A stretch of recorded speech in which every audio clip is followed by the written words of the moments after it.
Random Republica for her set of questions.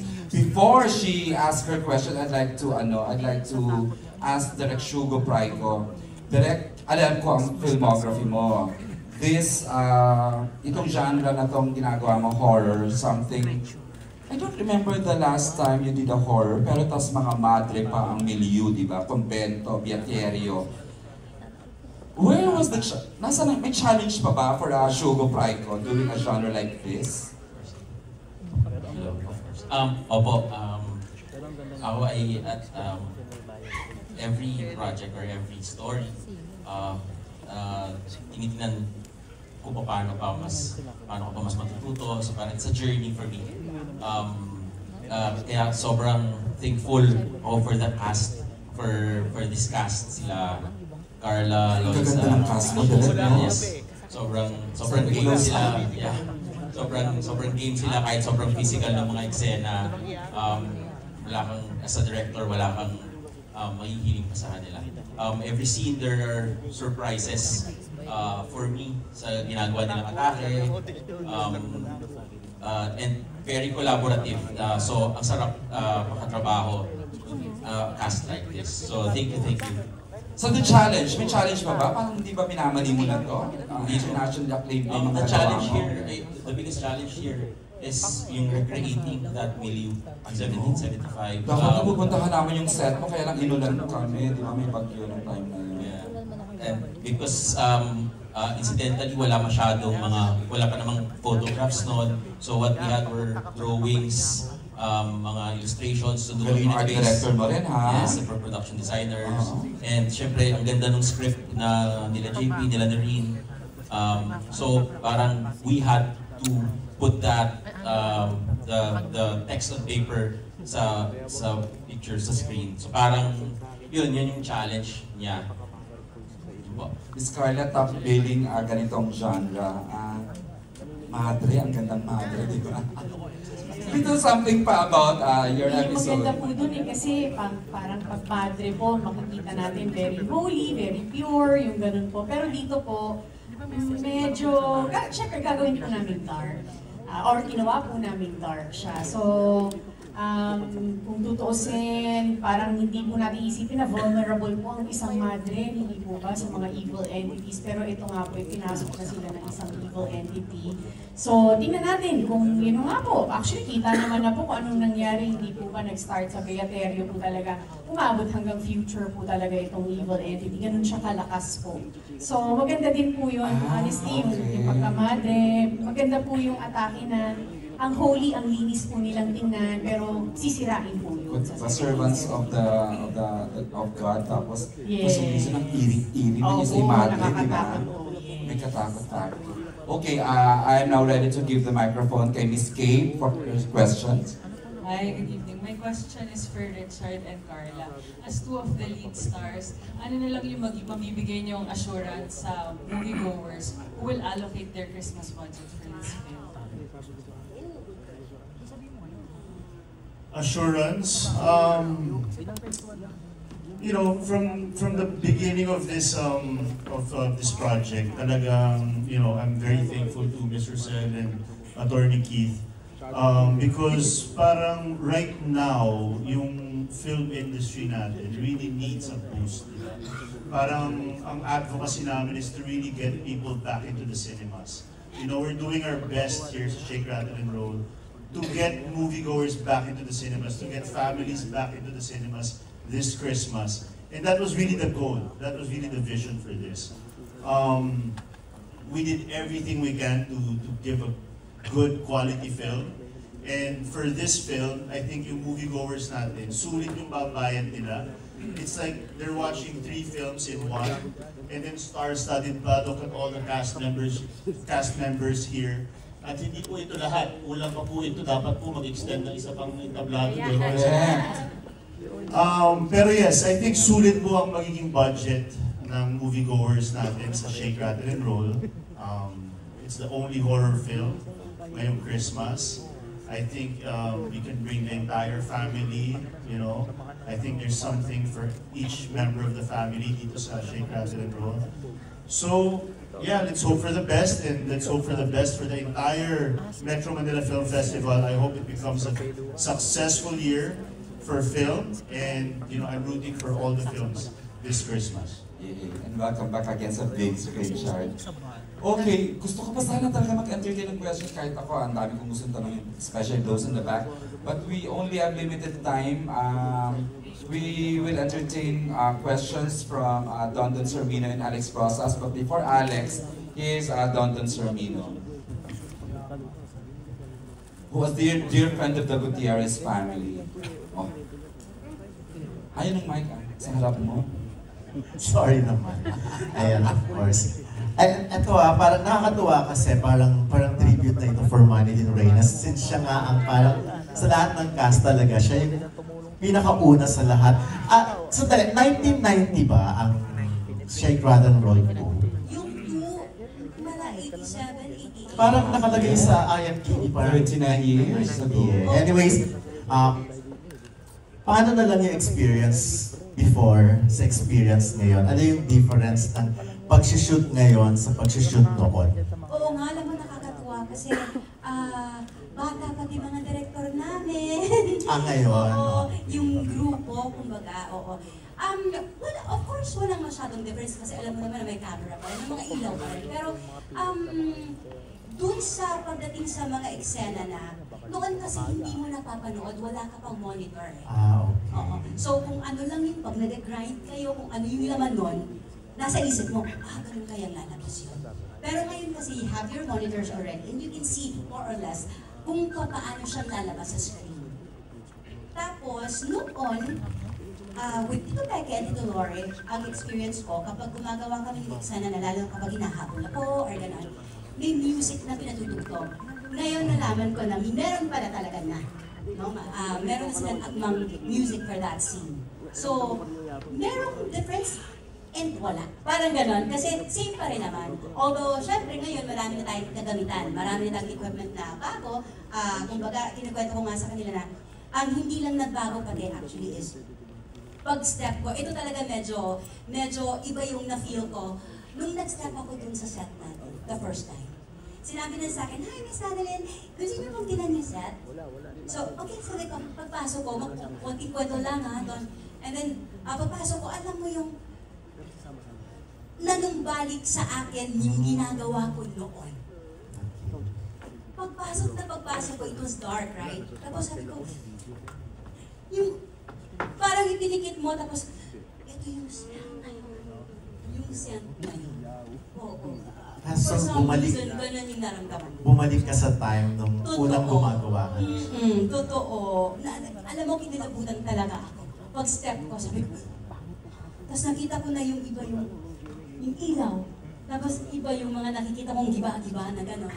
Ito yun. And then I said to myself, ginagawa ko siya ulit. So, thankful, and sa lahat ng ginawa kong shape, talagang nakita ko na ang mga bata ngayon, iba na rin. Ang sarap na trabaho. In a good way, Miss Madeline. Yes, oo. Noon kasi ikaw ang bata din. Very good, diba? So, Sila Ana Ron. Bata rin sila. Sila Banji na bala. Oo, diba? So, very collaborative sila. Totoo yun. Meron silang pakialam doon sa role nila at sa ginagawa nila. At maganda yun. Kasi nagtatanong, paano ba katake rito? Gano'n ba dapat kataas? Gano'n ba baba? Gano'n. Tsaka, alam nyo, kahit matagal na akong nag-shake, rattle, and roll at nagtipelikula, pag sinabi ng director ko, ginagawa ko. Kasi si Direk yan eh. Di ba, Direk? Opo, totoo, marami pa rin akong natutunan nila. And it's always fun and it's always good to learn. So, wala ka namang na-experience, mga horror experience sa shooting noon at ngayon? Noon at ngayon, wala naman. Pero hindi sa shooting. Iba, pero oo, noon meron. Pero oo, wala naman sa film. Wala kinalaman. Last question na for Richard. Richard, kasi ang ganda ng mga sinabi mo kay Dustin yung the last time na nag-interview tayo sa Regal. Si Dustin ay mas bata. This time naman, yung working experience naman with the Manilyn Reyes. Ate Mane. The best. Oh. Kasi we did films before, di ba? We did films before when I was still a kid, Yeah, he was mga 15 years ago. Oh, he was 4. Nasa Di Bilao ba? siya. Loko. 15 years ago. Ano ba, you were only 4? Yeah, so we did film before, so it's really nice to reconnect and work again with Miss Mandy. And of course, the OG of Shake. Yes. Truly an honor to be, sharing the screen with her, learning from her, and having cool seats with her. So it's really an honor. I'm super happy. And Eric, may pahabol si Vina before ng question. Talagang ituro. Yeah. Ano daw yung mararamdaman nyo ngayong si Richard, pwede din si Mandy din na yung project nyo ngayon, wala na nga si Mother Lee. Nagbalik kayo ng Rigal, kumuha kayo ng film sa Rigal. Pero yan, wala na si Mother. Nandyan pa rin si Mother. Kasi nandito eh. Kasi katulad po ako, nag-start ako with Regal Films 10 years old ako. And kumbaga naputo lang din sandali. Pero ito na ulit sila Ate Rosel, si Atty. Keith, at ang buong Regal Films. So, nandito si Mother, forever na yun, lalo sa akin. At pinagpapatuloy po ang legacy ng Shake, Rattle, and Roll, ang legacy na iniwan ni Mother. So, andito pa rin siya. Good answer. Richard? Yes, it's an honor for me to be part of Shake, Rattle, and Roll, the comeback of Shake, Rattle, and Roll, and of course, the resurgence of Regal. Of course, kilala natin si Mother Lily, talagang haligi ng industriya. But more than anything, she was really close also to my family, to my dad, to my mom, and to our family. And I started acting also at a young age sa Regal Films then. So, growing up, I've always seen the Valencia house. I've always worked with Regal. I've seen Keith and Miss Rosel and everything. So they're like family to us. And, when they offered me this film and, it was really an honor for me. Especially with this kind of script, this kind of episodes of Shake, Rattle, and Roll. It's truly an honor to be part of this. And, it's all because of Mother Lady. It all started because of Mother Lady. And this is to honor her. Oh, if I may just add lang, alam mo niyo ba, 2 months ago, I remember, di ba, we're talking about the relationship of Regal and Richard. 2 months ago, Richard signed a multi-picture contract with Regal. Now, this is part of the deal, itong Shake SRR. So, ibig sabihin, we will be seeing more of Richard in cinemas in the next coming years. Tama, Chard, no? Yes. Yes, I'm very thankful to Regal, and like what I said, I'm all for to bringing back the resurgence of Regal sa films and for audience to watch films again, watching the big screen. Mas mahirap na kasi ngayon, syempre, ang dami ng, on-demand apps. Pero iba pa rin yung experience na papasok ka sa sinihan, manunod ka kasama ang mga kaibigan mo, kasama ang mga mahal mo sa buhay. So I'm all for that. I'm here to be part of the Regal family again. Can't wait. Before the question from Alex Rosas, nakita niyo AVP kanina, we saw another iconic SRR personality, di ba, si Miss Janice de Belen, di ba, nakita natin. Kita mo yung energy niya na she is part of this, but again, she is on a lock-in for the teleserye niya sa ABS-CBN. Sana makasama natin siya sa screenings a couple of days from now. Okay, finally, the question from Alex Rosas. For Richard and Carla, which is the lesser evil, the malfunctioning idiots that this government has mass-produced, or the conscienceless, corrupt politicians who steal by the millions or by the billions? Parang kakatapos lang po na Miss Universe kanina. Parang bagay yung question for me. But I love the adjectives. We're afraid for politics, sana. Yes. Do you have other questions in Hindi na mind? po na. Kasi, I don't know, who is comfortable asking that question? Who is comfortable answering the questions? Although parang nag-statement na rin naman karamihan sa inyong halos. I think si Ms. Si Dylan. Charot lang tayo tinulog si Dylan sa isang political question. Sino? Who? Okay. Meron ba? Sas! Good girl, Sasa! Good girl siya ngayon. The good girl. Ayan, si akala ko si Althea. Ano yung tanong? Wow! Malaki. Ano eh. Hello po, yes po. Ano po yung tanong? I'm Would you not in like- the habit of repeating my question, but for you, I will repeat. Well, thank you so much. That's an honor. Yes. Atake. Your Honor, the question is, which is the lesser evil? The onslaught of malfunctioning idiots, Language! The Charot government? lang. or the conscienceless, corrupt politicians who steal by the millions or by the billions? I think the second one. Which Yes. is? Which is the the evil, the second one? Yes, yun ba yung conscienceless politicians Who steal by the billions or by the millions? Yes. Lesser evil! I don't think you've understood the Careful. question. Ay, ayoko na po sagutin, mali pala ako. Charot lang. Pero yes, sir, and anything else, sorry, medyo hindi ko po naintindihan yung tanong. Pero po, sasagutin ko po yan, yes. Ang lesser evil po, I guess, ano yung una nga? Think ko yung una po, yung una, yes. It's the, I think, it's, ano ba yung una? Malfunctioning idiots. The idiots. Okay, are we talking about yung mga tao po ba dito? Yung mga botante? Ano po ba? Yung government. Malfunctioning idiots mass-produced by the government.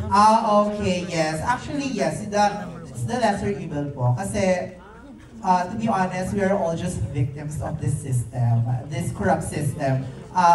It actually birthed yung sinasabi niyo po, malfunctioning idiots, which is the same reason rin kung bakit po natin naboboto ang mga politician kurakot na nagnanakaw sa atin. Pero, yes. It's Christmas time. And it's Christmas time! So hindi ko sila mumurahin. As a sweet girl ka rito sa SRR, Sasa girl. no? Actually, no, magnanakaw Ay, wow. ako dito. So, ayun. Nilinis ko na, pinahit ko pa dun sa... Hindi po ako sweet girl dito. Medyo may pagka-street smart na maonte. Yes, ayun. Okay, nakabahan ako sa mga tanong. Nakakaloka. Baka mamaya makasuha na talaga ako. Thank you po. Merry Christmas. Okay, Thank you. That's And with it. that Thank last you so question from much. Alex, we'd like to thank everyone for coming today. But before, okay, we'd like to request the cast to please, bababa sila Miss Patricia, no?